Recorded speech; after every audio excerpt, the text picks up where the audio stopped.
আজকে সকালে আমরা হচ্ছে বাইরে নাস্তা করতেছি। তো আমি এখানে খিচুড়ি নিয়েছি, ভুনা খিচুড়ি আর মিক্স সবজি। আর সুমাইয়া আর ওর বাবা হচ্ছে বুটের ডাল আর পরোটা খাচ্ছে। Hello everyone, welcome back to my channel দেশি ব্লগ চ্যানেলে সবাইকে স্বাগতম। এখানে এখন আমি রান্নাবান্না থেকে ভিডিওটা শুরু করলাম। আজকে মূলত আমি আমার পুরো কিচেনটা ডিপ ক্লিন করব। তো তার আগে আমি ঝটপট রান্না করে নিচ্ছি। এখানে সব খালা কেটে কুটে দিয়েছে। পটলটা আমি নিজে কাটবো আমার মন মতো করে, ওই জন্য ওটা আর কেটে নেইনি। আর আদাও হচ্ছে ছুলে কেটে দিয়েছে, মশলা করবো আজকে। তো এখানে আমি করলার তরকারিটা আগে উঠাই দিচ্ছি। আগের দিন আমি মাছ ভুনা করছিলাম, সেখান থেকে কিছু মাছ আমি ফ্রিজে রাখছিলাম করলা খাওয়ার জন্য। আসলে মাছের মাথা লেজ দিয়ে করলা রান্না করলে আমার কাছে অনেক মজা লাগে। তো এখানে করলা, সজনে ডাঁটা, আলু দিয়ে দিচ্ছি। এরপরে একটু বেশি করে রসুন কুচি, পেঁয়াজ কুচি, মরিচ দিয়ে দিব। দিয়ে এই তরকারিটা হাতে মাখিয়েই আমি রান্না করব। আমার কাছে করলা, সজনে ডাঁটা আর মাছ দিয়ে এই তরকারিটা অসাধারণ লাগে। তো ওই জন্য আজকে একটু নিজের পছন্দ মতো রান্না করতেছি। আর আজকে হচ্ছে সুমার বাবা তো করলা খায় না, তো তার জন্য হচ্ছে অন্য কি রান্না করব সেটা তো অবশ্যই দেখাচ্ছি। তো এখানে বাটা মশলা দিচ্ছি, জিরা বাটা, আদা বাটা আর রসুন বাটা। কয়েকদিন থেকেই ভাবতেছিলাম কিচেনটা পরিষ্কার করার দরকার আছে। আগের যে ব্লগটা দেখিয়েছিলাম না, আমি হচ্ছে কাঁচের যে জারগুলা, সিরামিকের জারগুলো আছে সব ধুয়ে পানি শুকাতে দিছি। তো ওই ভিডিওর পর থেকে এই ভিডিওটা। তো ওই দিন আমি আর তেমন করে রান্নাঘরটা মানে পরিষ্কার করে যে গুছিয়ে নিব সেটা আর করা হয় নাই। তো রাত্রেবেলা কিছু কাজ করে রাখছিলাম, সেইটা আছে। আর তার সাথে হচ্ছে আরও কিছু কাজ আমি করছি মানে রান্নাঘর পরিষ্কার করার জন্য, সেগুলোও আছে। তো ভাবলাম আগে রান্নাবান্না করে নেই, তারপরে গিয়ে হচ্ছে একদম রান্নাঘরটা পরিষ্কার করলে আর ময়লা হবে না।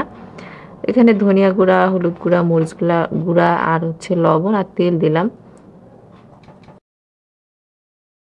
আমার যেহেতু হাত জ্বালা করে, আমি ঝাল একদমই ধরতে পারি না, সেই জন্য এইভাবে হচ্ছে আমার যে খুন্তাটা বা ছুন্নিটা আছে সেইটা দিয়ে এইভাবে নাড়াচাড়া করে মাখিয়ে নিলাম।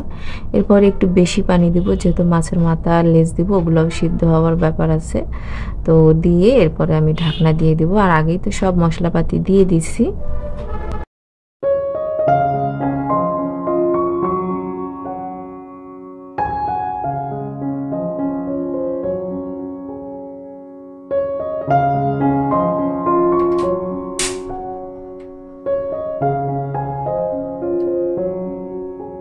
তো এরপরে আমি চুলাটা অন করে দিলাম। তারপর আগে ভাতটা বসিয়ে দিব। তো আমি যখন রান্না করি সব জোগাড়জান্তি করে নিয়ে একসাথেই চারিপাশে মানে রান্না বসিয়ে দিই। যেমন রাইস কুকারে ভাত দেবো, গ্যাসের চুলায় একটা তরকারি দিচ্ছি, আবার হচ্ছে ইন্ডাকশন চুলাতেও তরকারি রান্না করব। তো যেগুলো মাখিয়ে বসিয়ে দিলে আর কাজ থাকে না, সেগুলোই আগে করে নিচ্ছি। এরপরে এখানে আমি সজনে, আলু, পেঁয়াজ হচ্ছে কেটে রাখছি রান্না করার জন্য। তো এই তো রাইস কুকারে ভাতটা দিয়ে দিচ্ছি। আর এই যে আমার আলু পেঁয়াজ রাখার যে র্যাকটা, এইটা আমি রান্নাঘরে নিয়ে আসছি, বাইরে না রেখে। ভাবলাম দেখতেও ভালো লাগবে আর সব কিছু হাতের কাছেও থাকবে।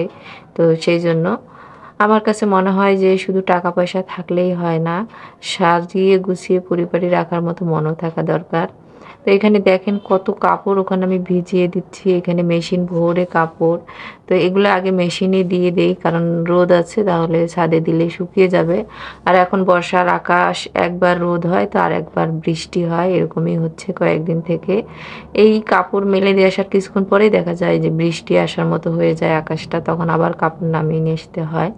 তো এখানে আমি তেল গরম করে ওর মধ্যে হচ্ছে পেঁয়াজ কুচি দিয়ে দিলাম। পেঁয়াজ দিয়ে ভেজে মশলাটা কষিয়ে নেব। এখানে ট্যাংরা মাছ দিয়ে আলু সজনা দিয়ে রান্না করব। আজকে যেই তরকারিগুলো রান্না করছি সবই মজাদার খাবার, সব কিছুই রান্না অনেক মজা হয়েছিল আর অনেক তৃপ্তি করে আজকের ভাত খাওয়া গিয়েছিল। আর এগুলো দেশি ট্যাংরা, তো একটু বৃষ্টির পানি হওয়াতে সব মাছের পেটেই কিন্তু ডিম হয়েছে।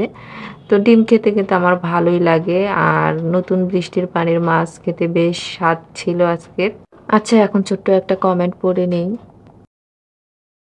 আরিনা আক্তার আইডি থেকে আপু লিখেছে, আসসালামু আলাইকুম আপু, কেমন আছো তুমি? ওয়ালাইকুম আসসালাম আপু, আমি তো অনেক ভালো আছি। তুমি কেমন আছো? অবশ্যই আজকের ভিডিওর কমেন্ট বক্সে জানাবে। আপু হয়তো অনেকদিন থেকে আমার ভিডিও দেখে, হয়তো সেইভাবে কমেন্ট করেনি, আজকেই হয়তো ফার্স্ট টাইম কমেন্ট করছে, তা না হলে এত সুন্দর করে বলতো না। আর আমার কাছে ছোট্ট কমেন্ট হলেও বেশ ভালো লাগছে। লাইফস্টাইল ব্লগ চ্যানেল থেকে আপু লিখেছে রূপবতী, গুণবতী, ভাগ্যবতী সবই হতে হয়, তা না হলে আমাদের সমাজের কিছু হীনমন্য মন মানসিকতার মানুষের জন্য অনেক মেয়েদেরই জীবন নরক হয়ে ওঠে। একদম বাস্তব কথা। আপুর মানে কমেন্টটা পড়ে আমার এত ভালো লাগছে। আপু আরও লিখেছে ভিডিওটা ভালো লাগলো, আরও হয়তো লিখছে, কিন্তু আমি তো কমেন্টে লিখি না, তো ওই মনে রাখি আর কি, যে যে আপুরা আমাকে কমেন্ট করে কমেন্টটা পড়ে রিপ্লাইটা দেওয়া দরকার। আগের কয়েকটা ভিডিওতে আমি মেয়েদের জীবন, সাধারণ মানে জীবন যেটা, বাস্তব জীবন যেটা, সেটা নিয়ে একটু কথা বলছিলাম, সেইটাই। তো আমি রান্নাগুলো আগে ঝটপট করে করে নিয়েছি আর ডিটেলসে কিছু শেয়ার করে নিই। এরপরে আগে রান্নাঘরটার এই পাশটা পরিষ্কার করে নেই। তো অনেক তেল ছড়ায় রান্না করার পর।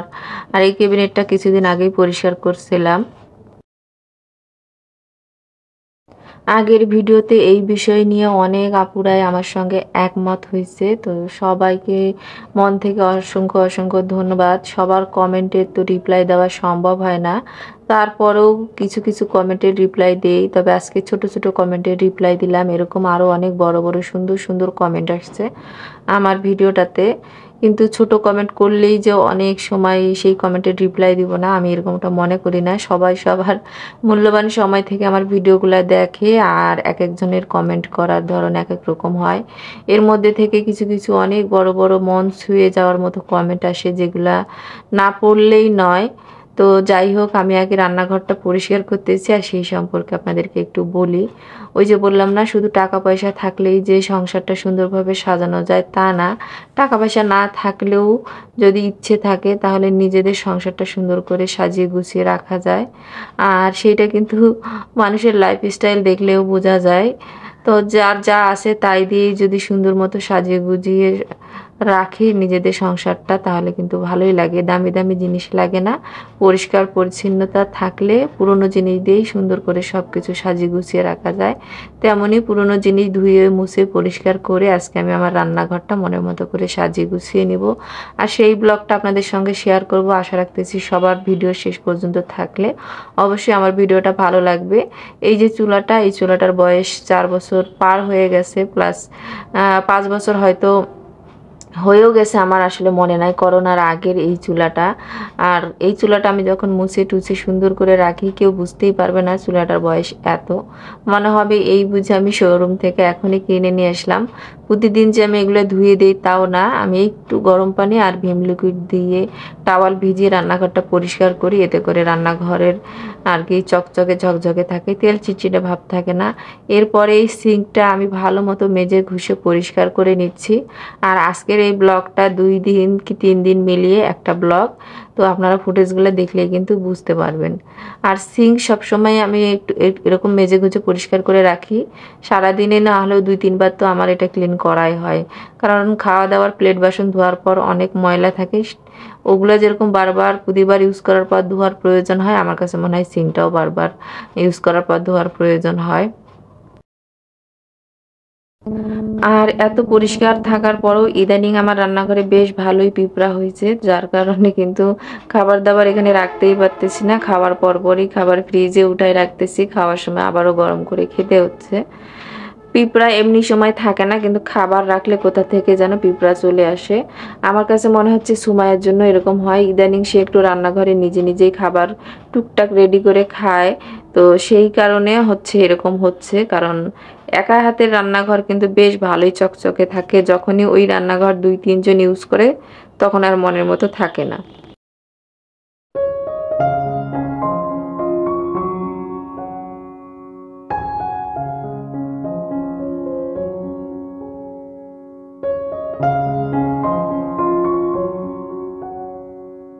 এটা হচ্ছে তার পরের দিন সকালবেলা। গুড মর্নিং এভরিওয়ান, আশা করি সবাই ভালো আছেন।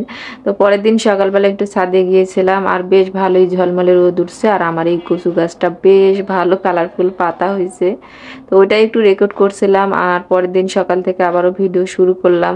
আগের দিন রাত্রেবেলা তো পুরা কিচেনটা পরিষ্কার করছিলাম, তো ভাবলাম এখন আগে সেট আপটা আমি করে নেই রান্নাঘরের। তো সেইটাই আর কি করতে গিয়েছিলাম, করতে গিয়ে দেখতেছিলাম অন্য কাজ চলে আসছে, তো সেই কাজটা আবারও বন্ধ করে সেই কাজে গিয়েছিলাম। এখন সেই কাজ বাজগুলো সব শেষ করে এখন দেখেন আমি বিকেলবেলা আবারও কাজ শুরু করছি এই রান্নাঘরটা গুছিয়ে নেওয়ার ক্ষেত্রে। তো আমার কাছে সবসময় এরকম হয়, কারণ যেহেতু মানুষ একজন আর আমাকে অর্ডার করার মানুষ কিন্তু অনেক, বাট সবার অর্ডার পূরণ করার জন্য আমি একাই। তো আমি সবসময় বলি তোমাদের বাসায় কিন্তু খাওয়ার লোক 10-12 জন, কিন্তু এই সবার মন জুগিয়ে চলে সবাইকে সব কিছু হাতের কাছে বুঝিয়ে দেওয়ার জন্য আমি একাই কিন্তু। তো যাই হোক, সবাইকে খুশি রেখে সব কিছু ম্যানেজ করে এখন আমি আবারও আমার রান্নাঘরটা পরিষ্কার করতে আসছি। মানে ভাবছিলাম এই ভিডিওটা সুন্দর মতো আপনাদের সামনে আর কি প্রেজেন্ট করব, তো হচ্ছিলই না। মানে এই ভিডিওটা করতে গিয়ে আমি অনেক বেশি ঝামেলায় পড়ে গিয়েছিলাম। তো তারপরেও আমি হাল ছাড়িনি, কিন্তু সেই পর্যন্ত ভিডিওটা রেডি করে আপনাদের সামনে নিয়ে আসলাম। আর এগুলো তো সব ধুয়ে পানি ঝরিয়ে শুকিয়ে রাখছি। এখন এগুলো সব মুছে জারগুলো একদম ফাঁকা হয়ে আছে, এইগুলোতে সব যেটাতে যেটা রাখার সব রেখে দিব। আর এগুলোর জন্য আমার রান্নাঘরটা অনেকটা এলোমেলো হয়ে আছে, সেটাই আর কি করে নিচ্ছি। আচ্ছা, আমি এটা যদি ভিডিও না করতাম তাহলে কিন্তু এই কাজটা আমার আরও অনেক আগেই করে নেওয়া হতো। যেহেতু একটু ভিডিও করব সেই আশায় ছিলাম, যার কারণে এই কাজটা আমার আরও দেরিতে করে নিচ্ছি। তো চিনিগুলা নিয়ে এসছে, তো ওগুলা কয়েকদিন থেকে ওরকমই আছে, ওগুলা যে আর জারে তুলবো সেটা আর হচ্ছিল না। তারপরে কিছু লাচ্চার প্যাকেট খুলে রান্না করা হয়েছিল, আর কিছু আছে ওগুলাও ভাবতেছিলাম এরকম ঢেলে ঢুলে রেখে দিব, সেটাও হচ্ছিল না। তো আপনাদের সঙ্গেও কি এরকমটা হয় নাকি বলবেন। আর যারা আমার ভিডিওর এই পর্যন্ত আছেন অবশ্যই একটা লাইক দিয়ে দিবেন, কারণ আজকের ভিডিওটা যদিও অনেক সাধারণ, তারপরেও আমার এই ভিডিওটা বানাতে একটু কষ্টই কেন জানি হলো। আর যদি ভিডিওটা শেষ পর্যন্ত খুব ভালো লাগে আপনাদের, অবশ্যই ভিডিও রিলেটেড একটা হেলদি কমেন্ট করে দিবেন। আর খুব তাড়াহুড়া করে গরমে ফ্যান বন্ধ করে আমি ভয়েস দিচ্ছিলাম, তো ভয়েসেও কিন্তু অনেক ভুল ত্রুটি থাকবে সেটা আমি জানি। আর আমার প্রিয় ভিউয়ার্স ভাইয়া আপুরা আন্টিরা সবাই কিন্তু সেটা খুব ভালো মতো দেখবে, এটাও আমি জানি। যারা পছন্দ করে তারা কিন্তু দোষ ধরে না, যারা পছন্দ করে না তারা কিন্তু হাজারটা দোষ বের করে। তো যাই হোক, আমার না ওই যে আগের একটা ভিডিওতে আমি বেসিং দেখিয়েছিলাম, তো ওই বেসিং এরিয়াটা হচ্ছে প্লাস্টার আর কি খুলে খুলে আসতেছে। একটা আপু দেখে আমাকে বলছিল যে স্টিকার লাগানোর জন্য, ওই কমেন্টটা আমি পড়বো সেটাও ভাবছিলাম। তো এখন তাড়াহুড়া করে ভয়েস দিচ্ছি, ভাবলাম একটু আপনাদেরকে বলে দিই।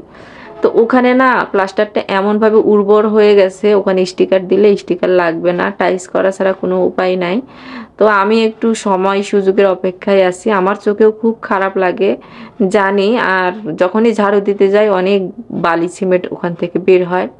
তা আপু কিন্তু খুব সুন্দর করে আমার ভিডিওটা খেয়াল করে এই কমেন্টটা করছে, সেই জন্য কিন্তু আপুকে অসংখ্য অসংখ্য ধন্যবাদ। আর এই যে গুঁড়া দুধটাও ঢেলে নিলাম, আজকে ভাবলাম এগুলো সব যখন রিফিল করতেছি সব রিফিল করে নিই।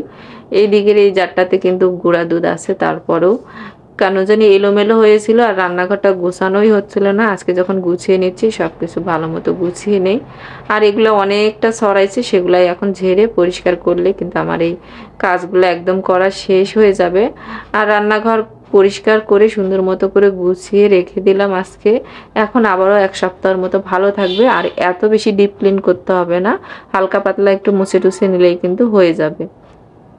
পরিষ্কার করার পর মাশাআল্লাহ অনেক ভালো লাগতেছে। আর এই তো আমার কোনো জিনিস ছাড়াই কিন্তু রান্নাঘরটা সুন্দর মতো করে গুছিয়ে নিলাম, যদিও বা একটু এলোমেলো আছে। আজকে ব্লগটা এখানে শেষ করে দিচ্ছি। আল্লাহ হাফেজ।